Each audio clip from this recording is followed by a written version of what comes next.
കോൺഗ്രസിന്റെ സംസ്ഥാനത്തെ ഏറ്റവും മികച്ച ഭൂരിപക്ഷമെന്ന റെക്കോർഡ് നേട്ടത്തിന്റെ തിളക്കവുമായി ആര്യടൻ ഷൗക്കത്ത് നിലമ്പൂരിന്റെ നിയമസഭാംഗമായി സത്യപ്രതിജ്ഞ ചെയ്ത് ചുമതലയേറ്റു.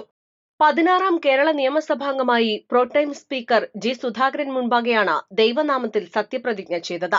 ആര്യാടൻ ഷൗക്കത്ത് എന്ന ഞാൻ നിയമസഭയിലെ ഒരു അംഗമായി തെരഞ്ഞെടുക്കപ്പെട്ടിരിക്കുന്നതിനാൽ നിയമം വഴി സ്ഥാപിതമായ ഭാരതത്തിൻ്റെ ഭരണഘടനയോട് ഞാൻ നിർവ്യാജമായ വിശ്വസ്തതയും കൂറും പുലർത്തുമെന്നും ഞാൻ ഭാരതത്തിൻ്റെ പരമാധികാരവും അഖണ്ഡതയും നിലനിർത്തുമെന്നും ഞാൻ ഏറ്റെടുക്കാൻ പോകുന്ന കർത്തവ്യം ഞാൻ വിശ്വസ്തയോടുകൂടി നിർവഹിക്കുമെന്നും ദൈവത്തിന്റെ നാമത്തിൽ സത്യം ചെയ്യുന്നു. രണ്ടാം തവണയാണ് ഷൗക്കത്ത് നിലമ്പൂരിന്റെ MLA ആകുന്നത്. 2025 ജൂണിൽ നടന്ന ഉപതെരഞ്ഞെടുപ്പിൽ 11,077 വോട്ടിനാണ് വിജയിച്ചത്.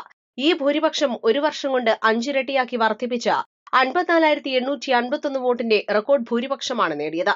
നിലമ്പൂർ നിയോജക മണ്ഡലത്തിൽ പിതാവ് ആര്യടൻ മുഹമ്മദിന്റെ പേരിലുള്ള ഭൂരിപക്ഷത്തിന്റെ റെക്കോർഡും ഇത്തവണ ഷൗക്കത്ത് മറികടന്നിരുന്നു. 2001 പി അൻവർ മാസ്റ്റർക്കെതിരെ ആര്യാടൻ നേടിയ 21,620 വോട്ടിന്റെ ഭൂരിപക്ഷമാണ് ഇത്തവണ മറികടന്നത്. East live, Nilambur. 1 പവൻ മുതലുള്ള സ്വർണ്ണാഭരണങ്ങൾ വാങ്ങുമ്പോൾ ഒരു ഗോൾഡ് കോയിൻ ഫ്രീ. നഗരത്തിന്റെ തിരക്കുകളിൽ നിന്നൊഴിഞ്ഞ് വിശാലമായ കാർ പാർക്കിംഗ് സൗകര്യത്തോടെ ഒരു ഇന്റർനാഷണൽ ഷോപ്പിംഗ് അനുഭവം ആസ്വദിക്കൂ. ഹയ ഗോൾഡൻ ഡയമണ്ട്, വടപുറം, നിലമ്പൂർ.